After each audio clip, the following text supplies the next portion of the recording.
Hello everyone, I welcome you to my channel that is आपके ख्वाहिश। Today we will study about the Premchand के बारे में और उनकी स्टोरी जिनका नाम है नमक का दारोगा, उनके बारे में हम लोग पढ़ेंगे और खूब मज़ा करेंगे। तो स्टार्ट करते हैं। आज मैं पहली बार हिंदी की वीडियो अपलोड कर रही हूँ। Hope you all will like it. ठीक है, तो मेरे सारे वीडियोस तो आप लोग देख लेते ही हैं। फ़िलहाल ये वीडियो ज़्यादा लाइक एंड शेयर कीजिएगा ताकि मेरा जो अंदर से स्ट्रांगनेस है वो और ज़्यादा बढ़े और मैं और भी ज़्यादा अपलोड करूँ वीडियोस आप लोगों के लिए। तो आज मैं यहाँ पे हूँ ताकि मैं आप लोगों को प्रेमचंद के बारे में कुछ चीज़ें बता सकूँ। तो प्रेमचंद कहानी शुरू होती है कुछ इस तरीके से कि सबसे पहले हम प्रेमचंद के बारे में पढ़ेंगे और फिर कहानी के बारे में पढ़ेंगे। ठीक है, तो स्टार्ट करते हैं। प्रेमचंद का नाम जो था वो क्या था, धनपत राय था और जन्म हुआ था 1880 लम्ही गांव में उनका। और उनकी प्रमुख रचनाएं हैं गबन, गोदान, ठीक है, ये सारे उपन्यास हैं। निर्मला, प्रेम की देवी, ये सारे उनके रचनाएं हैं और मृत्यु उनकी 1936 में हुई थी। ठीक है, अब बात करते हैं उनकी पत्नी का नाम क्या था। तो उनकी पत्नी का नाम था रानी शिवरानी देवी। उनकी पत्नी का नाम था। और फिर प्रेमचंद के बारे में यहाँ पे उनकी स्टोरी के बारे में, जिसमें बेसिकली हमारे पास दो कैरेक्टर होंगे। पहला कैरेक्टर तो वो है जिनका नाम है, हम बहुत अच्छे से जानते हैं। पहले है मुंशी वंशीधर और दूसरे हैं पंडित आलोपीदीन। कहानी कुछ इस तरीके से स्टार्ट होगी यहाँ पे कि कहानी जो है वो पूरी घूम फिर के इन्हीं लोगों पे आएगी। और मूल रूप से जो कहानी के कह सकते हैं कि हीरो हैं वो है मुंशी वंशीधर। ठीक है, और ये जो है ये बहुत कर्तव्यनिष्ठ हैं, बहुत वो हैं, उनको क्या कहते हैं, मतलब जब इन्हें सरकारी नौकरी मिल जाती है और ये मतलब बहुत कर्तव्यनिष्ठ व्यक्ति थे। ठीक है, ये हमेशा अपने कर्तव्य को मानते थे, ये कभी घूस नहीं लेते थे किसी से भी। ठीक है, और बहुत ज़्यादा अच्छे इंसान थे, बहुत भले इंसान थे। ये सबके बारे में सोचते थे, हमेशा अपने बारे में नहीं सोचते थे। अब कहानी की स्टार्टिंग करें, चलो कहानी की स्टार्टिंग कर लेते हैं। अब नमक का दारोगा कहानी कुछ इस प्रकार से है। नमक का दारोगा कहानी में स्टार्टिंग होती है, कहाँ से स्टार्टिंग होती है कि जब मुंशीधर के जो पिता हैं वो उनको समझाते हैं, क्योंकि वो वृद्ध हो चुके थे। तो मुंशीधर को वो बोलते हैं, ये कहानी उस समय की है जब नमक पर सारे बैन लगा दिए गए थे, मतलब कि नमक के कार्यों पर निषेध लगा दिया गया था जब ब्रिटिश सरकार थी। तो कहानी की स्टार्टिंग यहाँ से होती है कि जब मुंशी वंशीधर जो थे, जब उनके पिता उनको समझाते हैं। अब उनके पिता उनको क्या समझाते हैं, हर पिता का काम होता है या हर माँ बाप का काम होता है अपने बच्चों को, अपने बेटे अपनी बेटियों को सही राह दिखाने का। पर वो क्या बोलते हैं, वो बोलते हैं कि मैं तो कगारे का वृक्ष हो चुका हूँ। मेरी जो लड़कियाँ हैं वो तो घास फूस की तरह बढ़ती जा रही हैं। ठीक है, वो कगारे का वृक्ष हैं और लड़कियाँ उनकी कैसी हैं, बहुत मतलब पहले के ज़माने में लड़कियों को तो इतना नहीं माना जाता था। तो उनका एक ही लड़का था जिनका नाम था मुंशी वंशीधर। तो उनको समझाते हैं कि बेटियां जो है वो घास फूस की तरह है और क्या हो रही हैं, बढ़ती चली जा रही हैं। और मैं जो हूँ वो कगारे का वृक्ष बन चुका हूँ, मैं तो इतना वृद्ध हो चुका हूँ, अब मेरी तो उम्र रह नहीं गई है काम करने की। तो तुम जहाँ पर भी नौकरी लेना उसके ओहदे पर ज़्यादा ध्यान मत देना, ऊपरी कमाई पर ध्यान देना। मतलब कि वो कहते हैं कि जो सैलरी होती है इंसान की, हर एक महीने में सैलरी होती है, वो पूर्णिमा का चांद होती है, जो धीरे धीरे करते करते क्या हो जाती है, घटती चली जाती है जैसे महीना बीतता जाता है। ठीक है, महीने के अंत में मिलती है और फिर धीरे धीरे घटती जाती है जैसे जैसे मतलब हम लोग अपनी ज़रूरतों को पूरा करते हैं उस सैलरी से।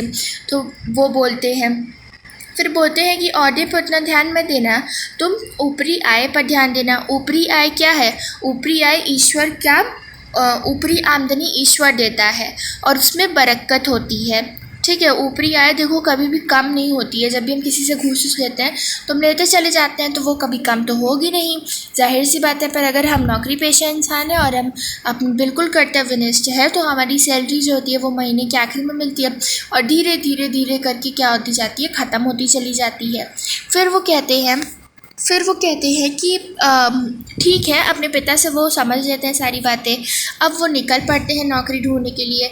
उस समय जो था ना, ये बेसिकली उस समय की बात है जब लोग कहानियाँ, प्रेम कहानियाँ, ठीक है, नाटक, इन सब चीज़ों को सुना के, फ़ारसी उर्दू में भाषण दे के, गाना गा के, नाच के जो थे वो किसी न किसी सरकारी ओहदे पर चले जाते थे। ठीक है, तो बस मुंशी वंशीधर भी उसी ज़माने के हैं। तो उन्होंने मुंशी वंशीधर ने भी कहानियाँ सुनाई और अपनी कार्य कुशलता से उन्होंने क्या कर लिया, उन्होंने एक नमक के दारोगा मतलब का वो एक नमक का दारोगा बन गए। उन्हें नमक विभाग में क्या मिल गया, काम कर लिया और काम मिल गया। अब 6 महीने से अधिक नहीं हुए थे पर सभी को अपना बना लिए थे वो वहाँ पर।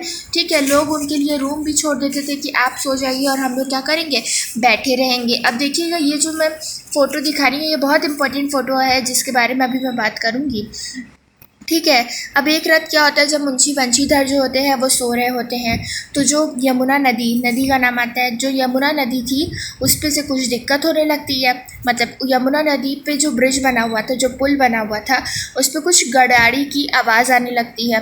तो मुंशी वंशीधर और उनके सब इंस्पेक्टर, उनका नाम यहाँ पे दिया हुआ है पर मुझे अभी याद नहीं आ रहा है, उनके जो सब इंस्पेक्टर थे उनका नाम अभी नहीं मुझे याद आ रहा है, मैं आप लोगों को देख के बताती हूँ उनका नाम।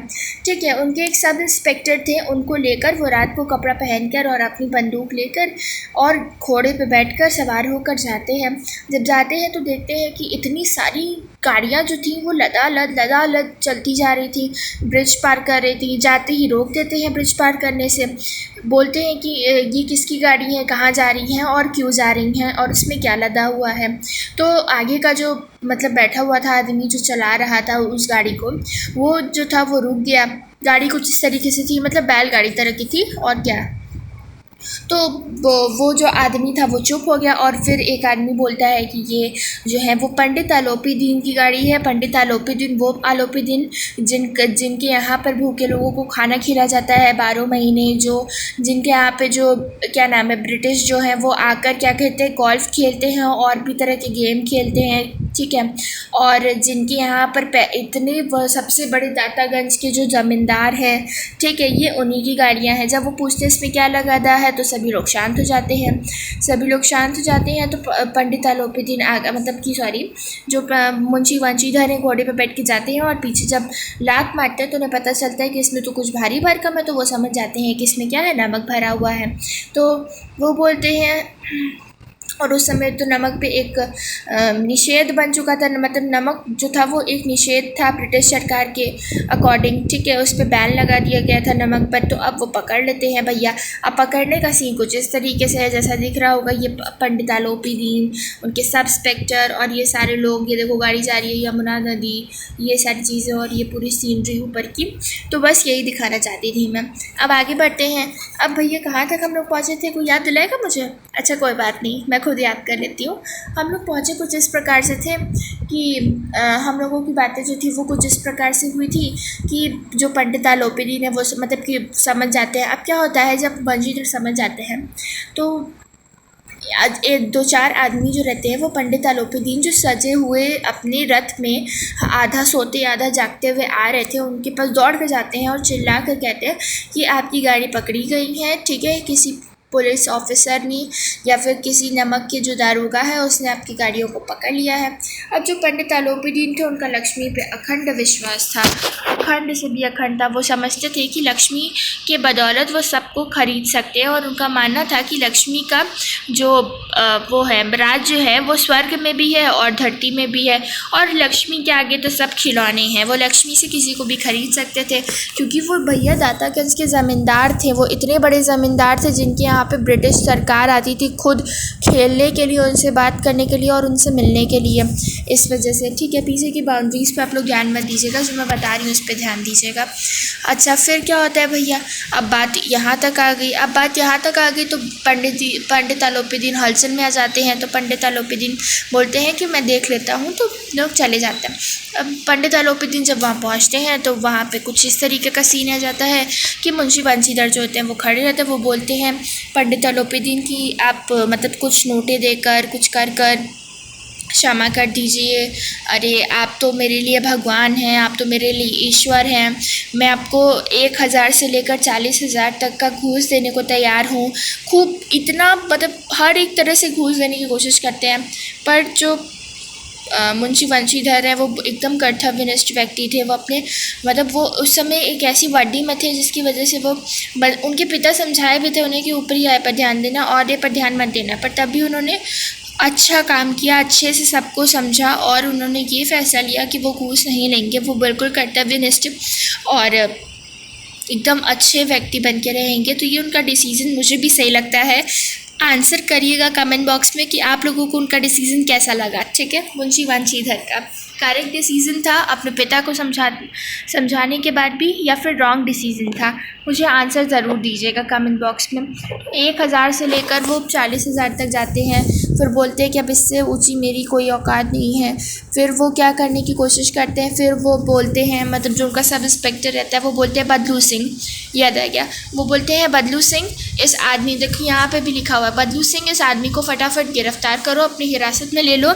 और बदलू सिंह जैसे ही जाता है वैसे ही वो क्या हो जाते हैं, बेहोश जाते हैं, क्योंकि उन्होंने पहली बार ऐसे इंसान को देखा था जो लक्ष्मी के आगे फीका नहीं पड़ा, ठीक है। उसने अपनी कर्तव्य निष्ठा को नहीं छोड़ा, अपने धर्म को जाता, और इसीलिए धर्म के आगे बुरे लोगों की पराजय हो जाती है, ठीक है।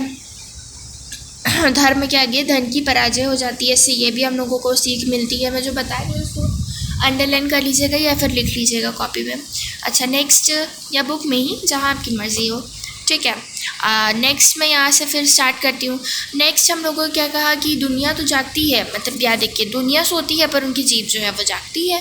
अब दुनिया भैया तो सोती रहती है पर उनकी जीभ क्या करती रहती है, उनकी जीभ जो है वो हमेशा जागती रहती है। तो बस उनकी जीभ जाग रही थी। अब जब पंडित आलोपीदीन पकड़े गए तो लोग तो सो रहे थे पर उनकी जीभ जाग रही थी, मतलब कि लोग कहीं ना कहीं लोगों को पंडित आलोपीदीन पर शक नहीं था। मतलब वो बहुत अच्छे इंसान दिखते थे सबके सामने, कि वो सबको पता था कि वो ऐसा काम नहीं कर सकते। पर जब पकड़े गए तो सबको लगने लगा कि अरे पंडित आलोपीदीन तो ऐसे ऐसे ऐसे, हम सभी जानते हैं ऐसे ही दुनिया वाले करते हैं। अब जब कोर्ट में गए, अब कोर्ट में क्या हुआ, जब बाउंड्री पे मत ध्यान दीजिएगा, फिर मैं आप लोगों को बता रही हूँ। जब कोर्ट पे गए तो कोर्ट में कुछ इस तरीके का चीज़ होता है।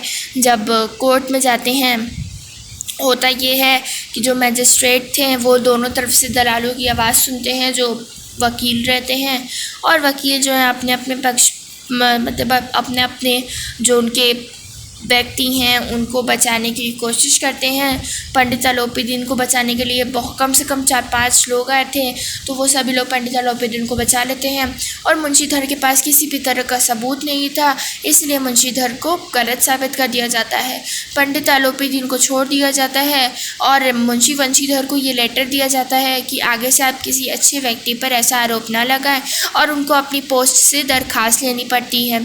अब वो घर की तरफ निकल पड़ते हैं, कौन, मुंशी वंशीधर घर की तरफ निकलने लगते हैं। और जब घर पहुंचते हैं तो उनका बाप उनको इतना सुनाता है जिसका कोई उनका पिता उनको बहुत सुनाता है कि मैंने बोला था, ये समझाया था, मेरे तो भाग्य ही फूट गए तुम ऐसा बेटा लेकर, और अब बेटियों का पता नहीं क्या होगा, कुछ अता पता नहीं है किसी भी चीज़ का, पैसे कहाँ से आएंगे, मैं तो कगारे का वृक्ष हो चुका हूँ, कहाँ से लाऊंगा इतने पैसे, क्या करूँ इसका, ये इसने तो आके मेरे भाग्य ही फोड़ दिए, तो पता नहीं क्या क्या वो खूब उसको बोलते रहते हैं, ठीक है। अपना सिर फोड़ लूँ तो उसका सिर फोड़ लूँ, ये सारी चीज़ें वो क्या करने लगते हैं, बोलने लगते हैं। और जब इतना चीज़ें बोलने लगते हैं तो कम से कम 1